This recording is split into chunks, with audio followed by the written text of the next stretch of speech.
Yo, awak itu Gak yang diincar, tapi manusia-manusia yang gila jabatan. termasuk bapakmu. Berikutnya. Jangan-jangan hilangnya bapak saya itu bukan karena hewan. Saya ingin dhisik wae. Iblis kudu miliyane.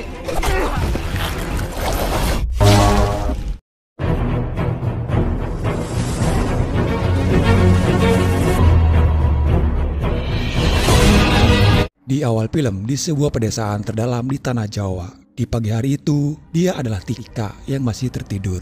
Tika terbangun karena suara dari air yang sudah mendidih di dapur rumahnya itu. Dia adalah Pak Dibio, bapaknya Tika. Di pagi itu Pak Dibio sedang begitu asiknya menghisap sebuah sigaret sampai dia tak sadar kalau dia sedang memasak air tadi. Tika yang mencoba untuk memanggil bapaknya itu, namun dia hanya diam saja. Sampai Tika pun harus sedikit berteriak untuk memanggilnya. Diketahui mereka hanya hidup berdua saja di rumah itu. Pak Dibio menanyakan gimana keadaannya Tika sekarang. Ternyata Tika sedang sakit guys. Tika menjawab, mungkin itu hanya sakit biasa saja dan dia sudah merasa baikan. Lalu dia pun kembali ke kamarnya. Di kamarnya, Tika menghubungi temannya yang bernama Retno melalui video call WhatsApp. Mereka menelpon rindu sekian lama tak jumpa dengan sahabat lama. Ternyata Tika, dia baru pulang dari London guys. Baru menyelesaikan studinya di sana. Dan baru-baru ini sampai ke Indonesia. Tika menyuruh Retno untuk main ke rumahnya karena dia ada oleh-oleh untuknya. Retno pun dengan senang hati akan datang. Lalu beberapa saat kemudian ada sebuah chat dari yang bernama Joel yang menanyakan kabar Tika. Tapi dari isi pesan tersebut ternyata Joel yang ada di London. Kondisi situasi di London sekarang kurang bagus. Banyak mobil ambulan di jalanan London yang lalu lalang yang itu mengganggunya karena berisik. Di sini ternyata Pak Dibio adalah seorang lurah. Setelah sampai di kantor, ternyata di kantor kelurahan itu ada tamu. Dia adalah Pak Bambang bersama dengan para investor. Pak Bambang ini seperti calo lah istilahnya ya, yang suka soriwo sendiri ngurusin kerjaan yang bukan kerjaannya. Yang dimana para investor itu akan mendanai renovasi pasar di daerah tersebut dan akan dibuat lebih besar lagi. Lalu di sini juga Pak Bambang berbicara kepada Pak Dibio dan menyampaikan usulannya dia. Lalu Pak Dibio pun pamit. Dalam sebuah rapat tersebut, ternyata Pak Dibio sudah tahu akal busuk dari Pak Bambang. Di sini Pak Dibio akan mengamankan para preman pasar tersebut yang selama ini meresahkan masyarakat. Namun ternyata di rapat tersebut, dia yang bernama Amri memperdengarkan rapat tersebut ke Pak Bambang melalui telepon WhatsApp. Tak lama kemudian rapat itu terganggu karena ada Ibu Rahmat yang datang ke kelurahan. Dan sepertinya itu sangat penting. Di lain sisi, kini Retno yang datang ke rumah Tika, mereka sahabat lama pun bertemu. Tika memberikan oleh-oleh dari London untuk Retno. Dan tak lama pun terdengar suara nada dering handphonenya Retno. Dia mendapati telepon. Dan seperti telepon itu sangat penting. Dia pun pamit kepada Tika untuk menemui ibunya dia yang sekarang ada di kelurahan, yang menemui Pak Dibio. Ternyata bapaknya Retno yang adalah Pak Rahmat dinyatakan hilang. Yang sudah beberapa hari ini belum pulang dan tak ada kabar. Di sini Pak Dibio akan membantu mencari dan akan mengerahkan warga untuk mencari Pak Rahmat. Lalu di siang itu ada seseorang di hutan tersebut yang sedang mencari ranting kayu bakar. Dia tak sengaja melihat ada kilauan cahaya dari kejauhan. Dia langsung menemui Pak Dibio bersama dengan Retno. Kalau dia tadi di hutan itu menemukan motornya Pak Rahmat. Lalu mereka bergegas pergi ke tempat tersebut. Pak Dibio sendiri menyangka kalau Pak Rahmat diburu oleh hewan buas di hutan tersebut. Lalu memanggil para warga untuk mencari Pak Rahmat di hutan itu. Sementara Pak Dibio dia kembali ke kantor kelurahan. Retno dan para warga meneruskan pencarian. Di malam harinya Retno bersama ibunya itu yang kini dia sangat stres. Belum ada kabar apa-apa dari suaminya itu. Lalu saat dia sedang membalas chat dari Tika, dia mendengar ada suara berisik di depan rumahnya dia. Retno langsung bergegas membawa parang dan mencari keluar dan melihat keadaan di sana. Namun dia hanya menemukan jok motornya yang dipakai bapaknya itu kini sudah terbuka dengan sendirinya. Di besok harinya mereka meneruskan pencarian Pak Rahmat. Retno menanyakan kenapa tidak lapor ke polisi saja. Karena kehilangan bapaknya itu bukanlah oleh hewan buas. Jelas-jelas itu dilakukan oleh seseorang karena atas kejadian semalam. Sepertinya mereka mencari sesuatu di dalam joknya motor yang dipakai bapaknya itu. Mendengar hal itu, Pak Dibio akhirnya mengiyakannya dan akan melapor kepada polisi, dan dia juga yang akan mengurus surat-suratnya. Di lain sisi, si Bambang bersama dengan anak buahnya si Botak. Ternyata si Botak lah yang semalam ke rumahnya Retno dan membuka jok motornya Pak Rahmat. Apakah kalian menyangka si Bambang dibalik dalang hilangnya Pak Rahmat? Lalu di malam itu, Tika dan Retno pergi keluar hanya untuk mencari makan dan untuk ngobrol-ngobrol. Namun tak lama kemudian, datang Gilang. Tika sengaja menyuruh Gilang datang karena memang ada hal yang ingin disampaikan. Tapi sepertinya di antara Retno dan Gilang seperti ada sesuatu. Mereka terlihat canggung. Lalu Tika memberitahu Gilang kalau Pak Rahmat hilang di hutan. Diketahui juga kalau Gilang ini adalah anggota kepolisian Polsek yang berbeda wilayah. Dari petunjuk yang didapat, selama ini hanya sebuah motornya saja yang ditemukan di hutan tersebut. Di sini mereka meminta bantuan kepada Gilang untuk menyelidiki hilangnya Bapak Retno. Di sini Gilang pun akan membantu mereka. Untuk mencarikan suasana, Retno menyuruh Tika untuk memakan mie gorengnya dia. Namun saat Tika memakan mie tersebut, dia langsung muntah seperti tubuhnya Tika menolak makan mie goreng pinggir jalan di kampung. Mungkin itu karena Tika lama di London guys, jadinya udah lupa makan mie goreng pinggir jalan. Lalu Retno pun langsung bawa Tika pulang.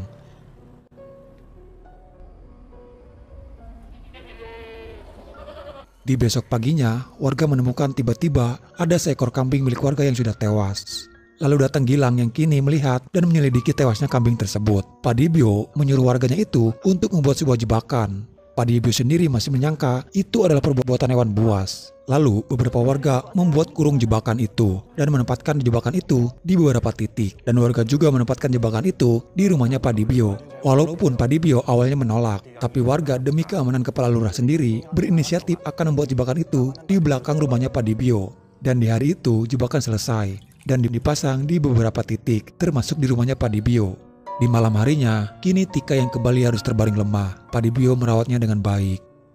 Pak Dibyo yang sedang santai browsing-browsing di internet, dia mendapati berita di Inggris dan di Prancis sedang marak-maraknya isolasi besar-besaran karena di sana warga Eropa sedang terjangkit oleh wabah virus yang sangat mematikan. Lalu di malam itu juga, tiba-tiba jebakan yang ada di rumahnya Pak Dibyo itu berbunyi keras dan sampai terdengar ke pos ronda yang di saat itu juga para warga memang sedang berjaga-jaga. Dan itu pertanda umpan daging mentah yang ada di dalam kurung jebakan itu ada yang memakannya. Pak Dibyo lalu bergegas memeriksa ke belakang rumahnya. Dan saat dia memeriksa dan melihat yang ada di dalam kurung jebakan tersebut, ternyata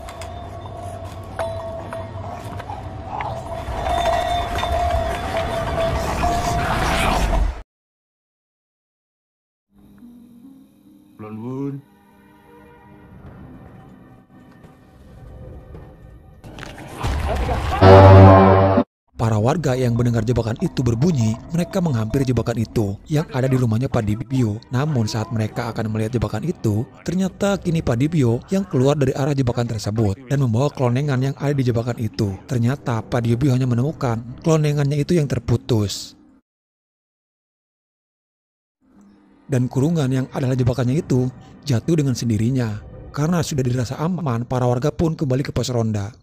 Di besok paginya, Gilang yang masih menyelidiki kasus tersebut. Dia masih mencoba untuk mencari penemuan lainnya. Sementara Tika kini yang sudah terbangun dari semalam dia muntah-muntah. Dia merasa heran. Bajunya itu kini sudah berubah dan bukan baju yang semalam dia pakai. Dan juga kukunya itu kini terlihat bekas darah. Lalu dia membasuhnya. Ayahnya yang menatap Tika dengan tajam. Tika kini dia merasa segar dan merasa sangat sehat setelah semalam dia muntah-muntah. Lalu ayahnya pergi ke kantor seperti biasanya.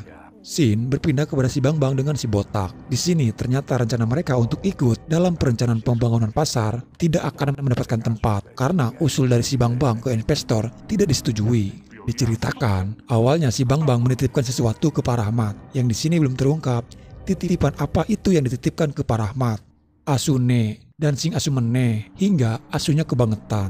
Asu kabeh kan bro? Asune Dibyo ora kroso.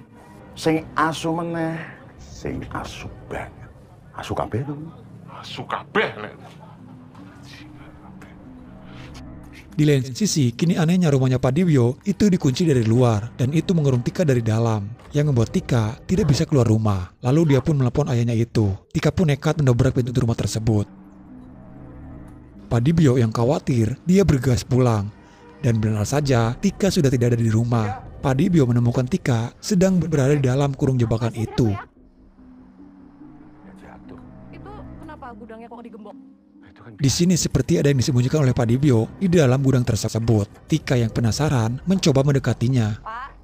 Di waktu itu juga Pak Dibyo di dalam gudang tersebut seperti membuat sebuah alat capit berbentuk lingkaran. Sepertinya dia sangat serius sekali membuat alat tersebut. Dan yang jadi pertanyaannya adalah, alat itu untuk apa? Sementara Tika kini menghubungi Retno via telepon. Di sini Retno mau berterus terang kepada Tika kalau Retno ternyata sudah jadian dengan Gilang. Gilang adalah mantannya Tika karena memang hubungan mereka harus terpisah karena jarak yang memisahkan mereka ketika Tika masih berada di London. Tika yang mendengar hal itu tentu saja dia tidak bisa menutupi kekecewaannya walaupun ucapannya itu mengucapkan selamat. Lalu Tika pun menyudahi percakapan di telepon itu. Cinta itu gak pernah salah guys, ingat itu. Cinta itu fleksibel, tergantung orang tersebut menempatkan cinta itu ada di mana. Bahkan cinta itu bisa tumbuh kepada pacar orang lain.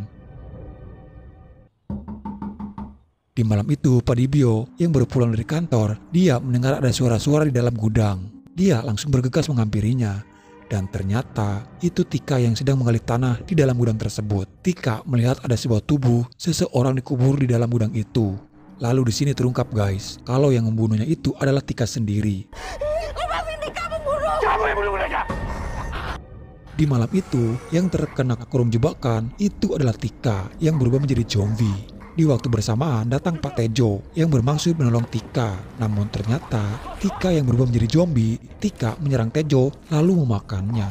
Lalu Pak Dibyo yang melihat itu dan mendengar ada suara yang datang, dia berpura-pura dan memotong kelonengan tersebut untuk alasan kepada mereka kalau kelonengan itu terputus dan jebakan itu terjatuh dengan sendirinya. Di sini Tika nggak percaya kalau itu adalah perbuatannya sendiri karena dia sendiri merasa tidak melakukannya. Lalu ayahnya menunjukkan sebuah pakaian bekas Tika pakai di malam itu yang sudah berlumuran darah. Tika jelas sangat terkaget. Tapi ayahnya tahu kalau itu bukanlah Tika yang melakukannya. Di waktu itu Tika seperti berubah menjadi sosok yang menyeramkan dan menjadi brutal. Sementara si botak yang di luar rumahnya Pak Dibyo sedang memantau. Dan tak lama datang Gilang bersama Retno. Di sini Gilang menanyakan tentang kurung jebakan itu yang terjatuh. Namun Pak Dibyo memberikan alasan yang sama. Dan juga dari hasil penyelidikan Gilang soal kambing itu tewas itu bukan karena ulah hewan buas. Potongan kambing itu terlalu rapi, seperti potongan yang menggunakan benda tajam. Gilang akan memperluas penyelidikan di kampung tersebut. Sementara Tika yang ada di dalam kamar mendengar pembicaraan mereka. Dia menahan rasa sedihnya atas apa yang telah dia lakukan selama ini. Lalu mereka berdua pun pamit. Pak Dibyo dengan terpaksa harus mengurung Tika di dalam kamarnya tersebut. Lalu dia pun pergi di malam itu. Di sini si botak yang mengawasi Pak Dibyo dari belakang dan ternyata Pak Dibyo ke tempat kandang kambing dan membunuh salah satu kambing tersebut lalu dibawa pulang. Saat dalam perjalanan pulang, ternyata si botak yang tahu apa yang dilakukan Pak Dibyo kini dia memergokinya. Adu mulut pun terjadi hingga pada akhirnya Pak Dibyo pun harus menusuk leher si botak hingga dia pun tewas. Singkatnya Pak Dibyo membawa mayat si botak ke rumahnya. Lalu membuka kamarnya Tika dan dia juga membawa alat penjepit itu. Dan Tika kini yang sudah berubah menjadi zombie, dia menjepitkan alat itu ke lehernya Tika. Lalu membawa Tika ke arah mayat si botak untuk dijadikannya hidangan malam untuk Tika. Dengan lahapnya, Tika memakan tubuhnya si botak. Pak Dibyo merasa sedih melihat kini anaknya berubah menjadi zombie. Di pagi harinya Pak Dibyo mendadak menjadi tukang daging. Dia memotong daging kambing tersebut dan membungkusnya satu persatu. Sementara Gilang yang kini menyelidiki kembali kambing yang tewas di malam tadi itu. Dia menyusuri jejak-jejak darah. Pak Dibyo kini yang mengikat Tika agar dia tidak membahayakan. Dari handphonenya Tika kini ada sebuah chat dari Jul. Kalau ternyata di Inggris banyak orang di sana yang terkena virus. Salah satu temannya terinfeksi virus tersebut mulai melakukan hal-hal yang aneh. Sementara Gilang yang datang ke rumahnya Pak Dibyo yang melihat kini dalam rumahnya itu sudah gelap. Dia mengurungkan niatnya yang akan bertemu dengan Pak Dibyo. Namun saat dia akan pergi, Gilang mendengar ada suara gaduh di dalam rumah Pak Dibyo. Gilang yang penasaran mencoba untuk menguping. Tapi ternyata rumahnya itu tidak dikunci. Dan saat dia akan masuk,